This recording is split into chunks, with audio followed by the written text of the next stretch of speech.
அந்த அம்பாளை எல்லாரும் பிரார்த்தனை பண்ணி விஸ்வகர்மா ஒரு அழகான மண்டபத்தை உண்டாக்கணுமே, அது எப்படி உண்டாக்குறது? அவனுக்கு என்ன தெரியும்? ஸ்ரீநகரம் அம்பாளே அவனுக்கு அனுகிரகம் பண்ணினாலும். ஸ்ரீநகரம், அதுல சிந்தாமணி கிரகம், அதுல அம்பாளை அழிச்சுன்னு போறா. அம்பாள் அழிச்சுனே போற போது கன்னிகை இல்லையா, அவனுக்கு இப்ப சிம்மாசனத்திலே பட்டாபிஷேகம் பண்ணணும். கூடவே போறவர் பிரம்மா. பிரம்மாவுக்கு விதின்னு பேரு.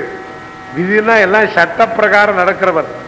அவர் என்ன பண்ணார், கன்னிகையா இருக்கிறதுனால, நான் நேத்திக்கே சொன்னேன்னு நினைக்கிறேன், நம்ம சாஸ்திர பிரகாரம் பெண்கள் கன்னிகையா இருந்தா அவளுக்கு எந்த தர்மத்துக்கும் இடம் கிடையாது. அதனாலதான் அவளுக்கு கல்யாணம் பண்ணணும் கல்யாணம் பண்ணணும் கல்யாணம் பண்ணணும் முன்னெல்லாம் மண்டையை உடைச்சுக்கிட்டா. இப்பவும் உடைச்சுக்கிறா. ரொம்ப வயசான புறம், சின்ன வயசுலயே மண்டையை உடைச்சுக்கிட்டா. ஏன்னா அவளுக்கு அப்பதான் இந்த கர்மாக்களுக்கு அதிகாரம் வரும்.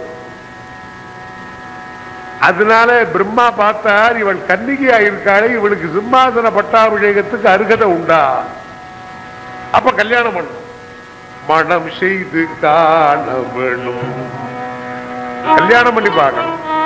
கல்யாணம் பண்றதுனா யார பாக்குறது? அம்மா. அவள் தானே உண்டாயிருக்காள், சர்வதந்திர சுதந்திரா தானே வந்திருக்கா. அவளுக்கு போய் கல்யாணத்தை பத்தி சொல்ல முடியுமா? நம்ம ஆத்து குழந்தைகளே சுதந்திரமா வரவழைச்சிருக்கோம். குழந்தைய நீ கல்யாணம் பண்ணிக்கணும், நோ. சரி, அது பெண்ணுக்கு இஷ்டம் இல்லை, விட்டுட்டேன். எவ்வளவு சுதந்திரம் கொடுத்துருக்கோம். அம்பாள் தானே சர்வதந்திர சுதந்திரா, அவளை போய் நீ கல்யாணம் பண்ணிக்கணும் சொல்லவாவது? பிரம்மா போனார். மனம் செய்து காணம் அன்னையே உமக்கு மனம் செய்து காணம், அன்னையே உமக்கு மனம் செய்து. அன்னையே, தாயே, உனக்கு கல்யாணம் பண்ணி பார்க்கணும்னா, அந்த தாயே கல்யாணம் பண்ணி பார்க்கணும்னா, தாயார்னு கூப்பிட்டு கல்யாணம் பண்ணா அப்ப என்ன கல்யாணம்? ஷஷ்டி பூர்த்தி. தாய் ஜெகஜனனி தானே உண்டாயிருக்கேம்மா. ஜெய ஜனனி, உண்மையிட்டே நாங்கெல்லாம் வந்திருக்கோம். அழகு குணமூல அரணுக்கே உமை மனம் செய்து காண. அந்த சிவபெருமான் இருக்காரே அவர் தான். ஏன்னா நீ சித்து, அவர் சத்து, அது ரெண்டு சேரும். பாசிட்டிவ் நெகட்டிவ் சேரும் இல்லையா? ரெண்டு நெகட்டிவ் வயரை வச்சா வழக்கறியாது, ரெண்டு பாசிட்டிவ் வச்சா வழக்கறியாது. சித்து அம்பாள், சித்து விஷ்ணு, சத்து சிவன். சத்து சித்து சேர்ந்ததுனாலதான் ஐயப்பன் உண்டானார். சத்து சித்துங்கிறது சக்தி. நாம் எல்லாரும் விஷ்ணுவும் சிவனும் கல்யாணம் பண்ணிட்டாங்க. அமெரிக்காவில் ஒரு ஏதோ ஒரு புத்தகத்துல படிச்சேன். நான் படிச்சு அதெல்லாம் படிக்கப்படாது, என்னமோ படிச்சேன். அதாவது இனிமே அவள புருஷாலும் புருஷாலும் கல்யாணம் பண்ணிப்பாங்க. Why should not marry a male? எனக்கு என்னது புரியல. அது மாதிரி அது ஒரு இயக்கம், அது ஒரு இயக்கம். அது நம்ம ஊர்லயே வரும். அது மாதிரியா விஷ்ணு சிவனும் கல்யாணம் பண்ணது சக்தி. அது பார்வையினால, ஒரு பார்வை பார்க்கிற போது உண்டாருது. நமக்கு பார்வை பார்க்கிற போது, நானே பார்க்கிற போது இருக்கிறது போயிடுறது. அந்த மாமா வந்து பார்த்திருக்க கூடாது, ஒரு பார்த்தது போயிடுது. அந்த மாமாக்கு என்ன பார்வை? இத்தனையும் அவர் ஷார்ட் சைட்டு. இந்த ஷார்ட் சைட்டுக்கு எப்படின்னா லாங் சைட்டுக்கு என்ன ஆயிருக்கும்? இந்த பார்வையை சொல்றியே, பகவான் ஈஸ்வரனுடைய பார்வையில இவர் நினைச்சார், அவர் நினைச்சார், சங்கல்பத்துல உதயமாறுது. உடனே நம்பாத்து குழந்தைகள் கல்யாணம் பண்ணிக்கிட்டு பிள்ளைய பத்துக்கிற மாதிரி நினைச்சுட்டு விடுறோம் நாம். அதனால இந்த ஜெகஜனனியான அம்பாளுக்கு சத்தான சிவனை கல்யாணம் பண்ணமானா அவர் எப்படி வருவார்? அவர் வரமாட்டாரே. அவர் கல்யாணத்துக்கு வர சொன்னா சிவனுக்கு ஒழுங்கா வர தெரியாதே. புவனேஸ்வரி சுலலிதா சர்வாங்கரம் ஞானரு வைஷக்ருத்திதர விரூபநயன சூலி கபாலிபதி. கல்யாணத்துக்கு வரனா சூலத்தை எடுத்துன்னு வருவர், ஸ்மசானத்திலிருந்து வருவர். கல்யாணத்துக்கு வரவன அங்கிருந்தா வருது கபாலிபதி.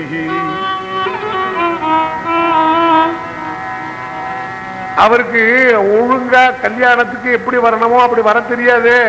கோவில் சூடு காடு கொல்புலித்தோ நல்லாடை கோவில் சுடுகாடு கொல்புலித்தோல் நல்லான் கோவில் சுடுகாடு கொல்புலித்தோல் நல்லான் தாயுவிலி தந்தையிலி தந்தவியல் தானே தாயுவிலி தந்தையிலி தந்தவியல் பூசுவது வெள்ளீர் பூம்பதும் பொங்கரவம் பூசுவதும் பூம்பதும் பொங்கரவன் ஈசனவன் எம்புயிர்க்கும் இறைவனானான் சாடலே.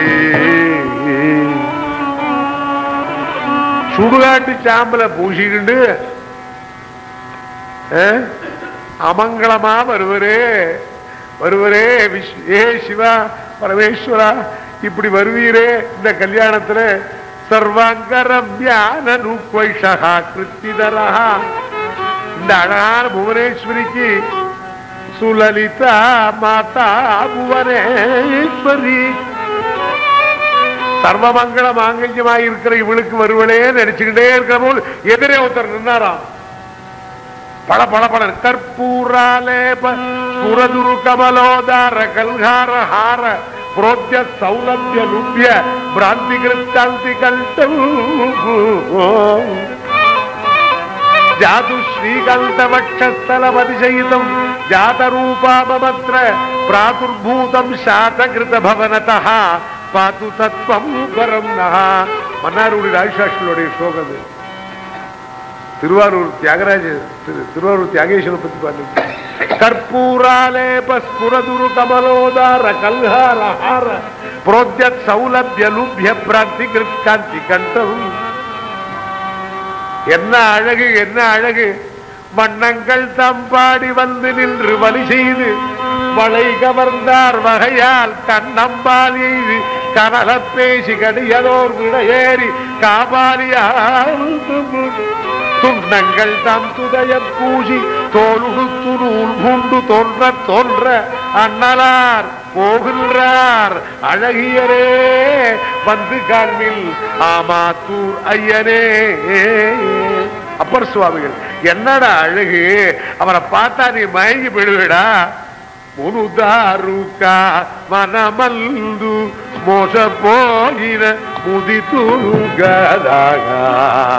தாருகா வனத்துல இப்படித்தானே எல்லாரும் மயங்கி விழுந்தா அப்படின்னு எல்லாரும் அதிசயப்படும்படியா நிற்கிறாராம். கிரீட குண்டலங்களோடு கூட புஷ்பஹாரங்களோடு கூட அலங்காரமாய் நல்ல வெண்பட்டு உடுத்திண்டு நிற்கிறத பார்த்து நீங்க யாருன்னு கேட்டார். நான் யாரா? நீதானே இத்தனை நாள் என்ன கூப்பிட்டேடா பிரம்மா, நான் வந்து இருக்கிறேனே. அடாடா நீங்களா நீங்களா, உங்களுக்கு அடையாளமே. நீங்க வர ட்ரெஸ்ல வந்தா தான் அடையாளம் தெரியும். நான் இதே மாதிரி போனா தான் நீங்க பாலகிருஷ்ணாஸ்திரின்னு உள்ள விடுவேன்.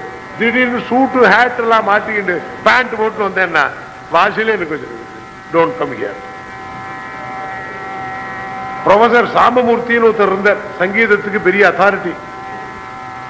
அவர் டர்பன் வச்சுக்கிட்டு கோட்டு போட்டுக்கிட்டு அங்கவஸ்திரம் போட்டுன்னு வருவார். பஞ்சகச்சம், ஒரு கோட்டு, ஒரு க்ளோஸ் கோட்டு, அதுக்கப்புறம் ஒரு அங்கவஸ்திரம், தலையில டர்பன், இதை வச்சுட்டு தான் எல்லாம் வருவார்.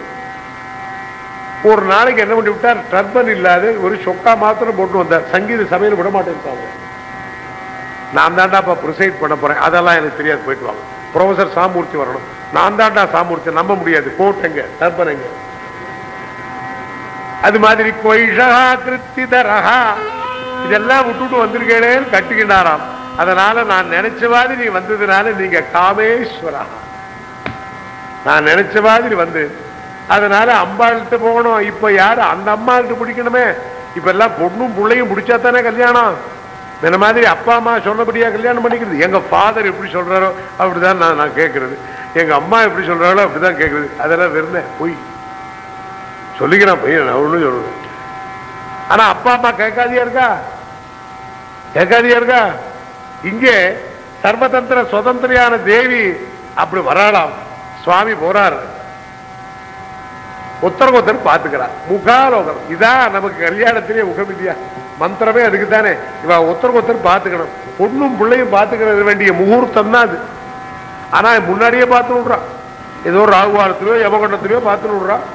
அதனால கடைசி வரல அதே ராகுகால மாதிரி இருக்கு. முகூர்த்தம் அதுக்கு தான் வச்சிருக்கு. ஒருத்தர் பார்க்கணும், கண்ணால பார்க்கணும். ஒருத்தர் அப்படித்தான் இப்போ ஒரு கல்யாணம் நடந்தது.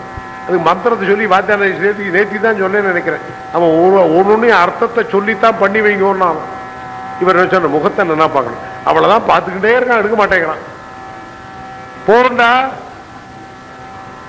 அது மாதிரி காமேஸ்வர காமேஷ பத்த மாங்கல்ய சூத்திர சோபித கந்தரா. சூத்திரம் மாங்கல்ய சூத்திரத்தை எடுத்து அம்பாளுக்கு தரிசனம். அங்கே கல்யாணம் திருமாங்கல்யம், மாங்கல்யத்தை கொடுக்கிறது. மாங்கல்யம் ஆபரணம். அந்த மாங்கல்ய ஆபரணத்தை அம்பாள் தரிச்சுக்கிட்டு காமேஸ்வரன் காமாட்சியாய், காமேஸ்வரன் காமேஸ்வரியாய் இருந்தால் தேவர்கள்லாம் போய் சரணம் அடைஞ்சால் புறப்பட்டுட்டாளாம். உடனே ஸ்ரீசக்கரராஜ ரதத்தில் தேவி திரிபுரை அதி உக்ரமாகவே தோன்றினாரே. பண்டாசுரனை வதம் பண்றதுக்காக போறாளாம். அந்த பண்டாசுரனுடைய வதத்துக்கு போற போது அம்பாள் இந்த நவாவரணமான அந்த ரதத்திலே போறான். இதை கேட்டான் பண்டாசுரன். அவன் சிரிச்சான். ஒரு பெண்ணாவதுரா சண்டைக்கு வருவாதுன்னு. அவன் இருக்க முடியாத சூன்ய நகரத்தை போய் எல்லா ஸ்திரீ சைன்யங்களே உண்டாக்கினான். எல்லாமே ஸ்திரீ. தன்னுடைய மனசனாலே தண்டநாயகி, அவதான் கமாண்டர் இன் சீஃப். தண்டநாயகி தான் மீனாட்சி, மதுரை மீனாட்சி தாயார். தண்டநாயகி சியாமளா, நகுலா, மாயா, இப்படி எல்லா தேவிகளும் உண்டாக்கி அவன் அசுரன் எத்தனை மாயில் போடுறானோ அத்தனை மாயிலையும் தகர்த்தெறிஞ்சான்.